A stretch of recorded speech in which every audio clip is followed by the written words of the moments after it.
प्रेक्षकांनो, तुम्हा सगळ्यांना भाऊबीजेच्या खूप शुभेच्छा। तर आज मालिकेमध्ये अप्पू आणि शशांक खूप इमोशनल झालेले दाखवलेत। अप्पू म्हणत असते, माझ्यावर चिडू नकोस रे खडूस। शशांक म्हणत असतो, मी तुझ्यावर नाही चिडलोय, पण माझे घरचे तुझ्याशी जे काही वागले ना ते आठवून मला लाज वाटते स्वतःचीच।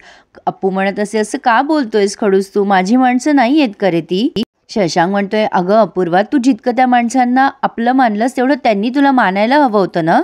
अगं चुकलं आमचं, आम्हाला नाही मानता आलं की तू आमची आहेस। तुझ्यासारखी गुणी आणि मोठ्या मनाची मुलगी आम्ही डिझर्व करत नाही, म्हणून आम्ही तुला त्या दिवशी तुला म्हटलो मी जा म्हणून अपूर्वा। अप्पू म्हणते, आपली फॅमिली आहे ना ती, कानेटकर फॅमिली जगातली बेस्ट फॅमिली आहे। शशांक म्हणतो, बेस्ट फॅमिली असली तरी तिलाही बऱ्याच गोष्टी शिकाव्या लागतात। शशांक विषय बदलतो आता आणि म्हणतो, अपूर्वा तुला आठवतं का आपली पहिली भेट झाली होती इथे तुझ्या दारामध्ये? दोघंही त्यांची पहिली भेट आठवून खूप इमोशनल होतात। शशांक म्हणतो की किती मोठ्याने म्युझिक लावलं होतंस तू अपूर्वा, आणि मला ना तेव्हा तू खूप शिष्ट वाटली होतीस आणि तुला मी खडूस वाटायचो। अप्पू म्हणते, वाटायचो? अरे आहेसच तू, तू खडूस आहेस ना, म्हणूनच तू मला आवडत नव्हता। शशांक म्हणतो, म्हणून तर तुला माझ्याशी लग्न करायचं नव्हतं ना। आपलं लग्न आठवतं तुला अपूर्वा, कुठल्या परिस्थितीत झालं? तू ते कॉन्ट्रॅक्ट लिहून आणलं होतंस हातावरती, त्याला कसला आधारही नव्हता, म्हणजे कायद्याचा वगैरे, तरी सुद्धा आपण एकमेकांना दिलेला शब्द पाळला। अप्पू म्हणते, तेव्हा तू आवडायचं नाहीस रे मला खडूस, पण मला कानेटकर फॅमिली खूप आवडायची। असं असून सुद्धा मला 24 तास ना तुझंच अटेन्शन हवं होतं। शशांक म्हणतो, मला पण तू अशी आजूबाजूला वावरायचीस ना ते खूप आवडायचं, तू माझ्या आयुष्यात असावं मला कायम असं वाटायचं अपूर्वा। पण मी समजतो तशी ही मुलगी नाहीये, ही मुलगी जरा वेगळी असं मला वाटायला लागलं होतं अपूर्वा। ही मुलगी माझ्या आयुष्यात कायम असावी असं मला वाटायला लागलं होतं। अप्पू म्हणते, मला तर प्रेम हे माहित नव्हतं, माझं बाबावर अत्तीवर खूप प्रेम आहे, पण तुझ्याबद्दल मला नेमकं काय वाटतंय हे मला कळतच नव्हतं खडूस। शशांक म्हणतोय, तुला कळत नव्हतं अपूर्वा, कारण तू तेव्हा बालिश होतीस। खरं तर तुझ्यातला मोठेपणा मला तेव्हा कळलाच नाही ग अपूर्वा। अप्पू म्हणत असते, खडूस मी अजून तरी कुठे मोठी झाली, अजूनही मी बालिशच आहे ना। शशांक म्हणतो, अपूर्वा तू जे काही वागली आहेस ना त्यात तुझं काहीच चुकलेलं नाहीये, तुझं मन आणि बुद्धी दोघंही परस्पर एकमेकांशी विरुद्ध वागत होते। अगं तुझं मन आपल्या बाळाकडे धावणारच ना, तू सुमीच्या बाबतीत नाही चुकलीस अपूर्वा। अप्पू म्हणते, खडूस बाळ जेव्हा रडायचं ना तेव्हा मला सुचतच नव्हतं काय करावं, मला असं पटकन जाऊन त्याला कुशीत घ्यावं असं वाटत होतं। शशांक म्हणतो, अपूर्वा तू हे सगळं आधीच सांगितलं असतं तर बऱ्याच गोष्टी सॉल्व्ह झाल्या असत्या। अप्पू म्हणते, अरे नाही खडूस, मी जर आधी सांगितलं असतं ना तर तुझ्या पण अपेक्षा वाढल्याच असत्या, तुला पण वाटलंच असतं की बाळासोबत वेळ घालवावा आणि सुमी अजून हर्ट झाली असती। शशांक म्हणतो, तू जे काही त्याग केलाय ते समजते मला, पण तुझ्यातल्या आईचं काय? तुझ्यातली आई त्या बाळापासून दूर राहील का अपूर्वा? त्या बाळाला आईची ऊब नकोय का? तू हा त्याग जो केलायस ना तो खूप मोठा आहे, असं कोणालाच जमणार नाहीये हे। अप्पू म्हणते, मी त्यावेळेला तेच केलं जे मला सुचलं। शशांक म्हणतो, त्याचे परिणामाचा तू विचार नाही केला, तू घरातनं गेल्यापासून मी असं एकटा छताकडे बघत बसतो, मला घर खायला उठतं, मला तुझे भास व्हायला लागले, मला बाळाकडे बघवलं जात नाही अपूर्वा, मनात सतत गिल्ट वाटत राहतं। अप्पू म्हणते, मला पण नाही करमत, बाबाच्या घरी नाही झोप लागत, मलाही ना सतत तिकडे यावंसं वाटतंय। शशांक म्हणतो, चल ना मग माझ्या बरोबर। अप्पू म्हणते, नको रे, बाबाला वाईट वाटेल। शशांक म्हणतो, मला नाही का वाईट वाटणार, तू माझ्यासोबत आली नाहीस तर? अप्पू म्हणते, खडूस मला बाबाचं पण मन सांभाळावं लागेल ना। अप्पू त्याला म्हणते, खडूस तू जाऊ नकोस ना, मला तुझ्यासोबत आणखीन थोडा वेळ स्पेंड करायचा आहे। शशांक तिचे डोळे पुसतो आणि म्हणतो, अर्थातच मी जाणारच नाहीये तुला सोडून। आणि शशांक अप्पूशी रात्रभर तिथेच गप्पा मारत बसतो। गप्पा मारता मारता असा वेळ जातो की दोघांना कळतच नाही आणि दोघांचा सुद्धा डोळा लागतो। आणि मग पहाट झाल्यावर अपूर्वाला जाग येते। अपूर्वा शशांकला उठवते, खडूस अरे उठ बघ पहाट झालीये।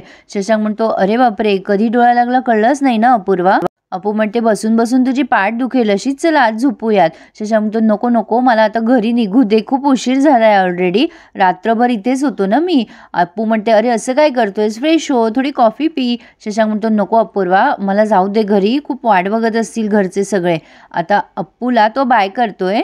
अप्पू म्हणत असते, नीट जा हं खडूस, काळजी घे। शशांक तिला हो असं म्हणतो, पण पुन्हाही दोघं एकमेकांना घट्ट मिठी मारतायत। प्रेक्षकांनो, येणार तर आहेच अपूर्वा, पण उगाचच त्यांनी हा इमोशनल सिक्वेन्स लावलाय. बरं ठीक आहे, त्या दोघांच्या आठवणी वगैरे छान वाटल्या ऐकायला वगैरे, पण असो. तर आता काय बोलणार, आज खरं तर खूप घाई आहे. पण आता तो निघणार तेवढ्यात कौशिकदा तिथे आले आहेत. ते शशांकला विचारतात, तू इथे काय करतोयस? शशांक म्हणतो, अपूर्वाला न्यायला आलो होतो. कौशिकदा म्हणतो, कुठल्या अधिकाराने आलायस तू इथे?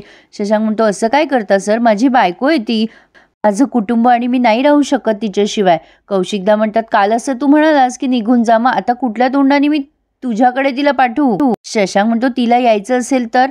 कौशिकदा म्हणतात, मी माझ्या मुलीला जास्ती ओळखतो, तू तिला नाही ओळखू शकत. तुझ्यामुळे आणि तुझ्या कुटुंबामुळे तिच्यावर ही वेळ आली आहे, ती नाही येणार परत. शशांक म्हणतो, माझी खात्री आहे ती परत नक्की येईल, तिने माफ केलंय सुमीला मोठ्या मनाने. सर, मी म्हणालो म्हणूनच ती घर सोडून आली ना, पण ती नक्की येईल. कौशिकदा म्हणतात, तुला काय म्हणायचंय, माझ्यापेक्षा जास्ती प्रेम आहे का तिचं तुझ्यावर? नाही नाही, अजिबात नाही सर, तुमच्याशी मी माझी तुलना करणारच नाहीये. एका बापाच्या प्रेमाची किंमत केलीच जाऊ शकत नाही, पण अपूर्वाचं माझ्यावर एवढं प्रेम नक्कीच आहे की सगळं विसरून ती माझ्यासोबत नक्की घरी परत येईल. येतो मी, असं म्हणून तो निघत असतो. कौशिकदा म्हणतात, तुझं प्रेम आहे अपूर्वावर हे तू सिद्ध करून दाखव. शशांक म्हणतो, ठीक आहे, मग तुमचं चॅलेंज घेतलं मी, नक्कीच मी तुम्हाला सिद्ध करून दाखवेल, असं म्हणून तो निघून गेलाय. आता माई सगळं झालेलं तिथलं सांगताय की कोणीही अप्पूला पाठवायला तयारच नाहीये. पन्ना काकू पण म्हणते, सारिका ताई पण नव्हत्या, त्यांची पण इच्छा नव्हती पाठवायची. माई म्हणतात, काय करावं, अप्पू परत येईल. सुमी म्हणत असते, मला खूप पश्चाताप होतोय. माई पण म्हणताय, खरंच ना, कसं सांगावं त्यांना. आता कुकी या सगळ्यांना जरा टोमणे मारतोय, खरंच तुम्हाला पश्चाताप होतोय का? नाही, दर वेळेला आपण अप्पूला वाटेल ते बोलत असतो, ती काहीतरी महान कार्य करते आपल्या घरासाठी, मग नंतर काही दिवसानंतर आपल्याला कळतं की तिने काहीतरी चांगलं केलंय, पण आधी मात्र आपण सगळे तिला बोलून घेतो बरं का. तिला सॉरी म्हणतो, पश्चातापाचे 4 अश्रू गाळतो, तिलाही ते पटतं आणि ती घरी परत येते. नेहमी आपण हेच करतो माई. आता सगळेच्या सगळे जण कुकीला म्हणतात की तुम्हीच जा, तुम्ही अप्पूशी बोला, तिचा खूप जीव आहे तुमच्यावर. माई पण आग्रह करतात, पण कुकी म्हणतो, कुठल्या तोंडाने जाऊ मी तिथे, एरवी शब्दांचा मार ठीक होता ग, पण यावेळेला तर चक्क हात उगारण्यात आलाय तिच्यावर, कुठल्या तोंडाने म्हणू बाळा घरी चल म्हणून. माई म्हणतात, हे सगळं शेवटचं होतं, तुम्ही प्लीज जा ना कुकी तिथे. पण आता कुकी स्पष्ट नाही म्हणतो. तिला जर परत यावंसं वाटलं तर ती स्वतःहून येईल. आणि आता तुम्ही हा विषय ना इथेच थांबवा प्लीज, खूप ताणण्यात येत आहे हा विषय. पण आता सुमी म्हणते, ठीक आहे मी जाते, एरवी माझ्यामुळेच हे सगळं घडलंय, मी जाऊन अप्पूची माफी मागून येते. सुमी म्हणते, मी एकदा तरी प्रयत्न करेल, मग मला वाटेल ते करावं लागलं तरी चालेल. आणि आता सुमी लगेच अप्पूच्या घरी दाखवलीये. सुमी तिची माफी मागते मोठ्या मनाने, सॉरी ग अप्पू, माझं खरंच चुकलं, मी तुझ्याशी खूप वाईट वागले, ही चूक माझ्याकडून अजाणतेने घडली असं नाही म्हणणार मी. ते बाळ जर माझं खरंच असतं तर तरी सुद्धा माझं तुझ्याशी असं वागणं चुकीचंच होतं अप्पू. मला माहिती नाही तू मला माफ करशील की नाही, पण मला हे कळतंय माफी मागून काहीच उपयोग नाहीये. तू खूप मोठा त्याग केलायस माझ्यासाठी, तुझं मन मोठं आहे, कुठलीच आई असा त्याग करणार नाही. माफ कर अपूर्वा आणि घरी चल. अप्पू, जे काही घडलंय ना त्याची शिक्षा तू घरच्यांना देऊ नकोस, खास करून शशांक दादाला. सगळ्यांना तुझी गरज आहे ग अपूर्वा, घरी चल. सगळे तुझ्या वाटेकडे डोळे लावून बसलेत. अप्पू म्हणते, मी तुझ्यावर चिडलीच नाहीये ग सुमे, तुझ्या जागी तू बरोबरच होतीस. सुमी म्हणते, तू नाही रागवलीस ना माझ्यावर, तू केलंयस ना माफ मला. अप्पू म्हणते, अगं सुमे मी चिडलेच नाहीये, माफ करायचा कसला प्रश्न येतो. सुमी म्हणते, माझी हिंमतच नव्हती ग तुझ्या समोर उभं राहायची, पण तू मला माफ केलंस. पण मी तुला खात्री देते, तू घरी परत आली ना की कधीच कुठल्याच वेळी कोणीच तुझ्याशी असं वागणार नाही, पक्का मी तुला सांगते. अप्पू म्हणते, सॉरी सुमे, मी परत नाही घरी येऊ शकत. सुमी म्हणते, का ग, तुला तुझ्या बाळाची आठवण येत नाही का, आमची आठवण येत नाही का? अप्पू म्हणते, एकही क्षण असं नाहीये की मला तुमची आणि बाळाची आठवण येणार नाही. सुमी म्हणते, मग चल ना घरी, काय हरकत आहे यायला. अप्पू म्हणते, प्रश्न यावेळेला नाहीये ग माझा एकटीचा, बाबा यावेळेला खूप हर्ट झालाय, बाबाचं आणि अत्तीचं माझ्यावर खूप प्रेम आहे ग, पण मी बाबाचं मन नाही दुखवू शकत. आणि ती आता रडायला लागते. जे काय झालंय ना ते बाबाच्या समोर झालंय सुमी, तो हर्ट झालाय ग. मला कितीही वाटत असलं ना यावं, तरी बाबाची आणि अत्तीची इच्छा मी नाही मोडू शकत. सॉरी सुमे, मी हा निर्णय एकटी नाही घेऊ शकत. आता अप्पू रडायला लागलीये आणि इथे त्यांनी हा रिव्ह्यू पूर्ण केलाय. पुढे आपण बघतोय कुकीने काहीतरी शक्कल लढवलीये अप्पूला घरी आणण्यासाठी. आता या सुवा आई आणि सगळेच जण म्हणतात, बेस्ट आयडिया आहे कुकी, बेस्ट. पण माई म्हणतात की असं केलं तर कोणाला राग नाही ना येणार, म्हणजे होईल ना व्यवस्थित सगळं, येईल ना अप्पू घरी. कुकी म्हणत असतो, माई कशाला काळजी करतेस तू, येणार म्हणजे येणार, अप्पू नक्की घरी येणार. शशांक म्हणतो, हे सगळं करायची काहीही गरज नाहीये कुकी. काहीतरी भलता सलता मार्ग काढून हे अप्पूला आणणार आहे इकडे. पण शशांक म्हणतो, असं काही करायचं नाहीये तुम्ही. तर प्रेक्षकांनो, अप्पू घरी येणारच आहे, पण टेन्शन मात्र भयंकर क्रिएट केलंय. तर असो प्रेक्षकांनो, वेळात वेळ काढून तुम्हाला रिव्ह्यू दिलाय त्यासाठी एखादा लाईक करायला प्लीज विसरू नका आणि चॅनल सबस्क्राईब करायला सुद्धा पुन्हा एकदा भाऊबीजेच्या शुभेच्छा.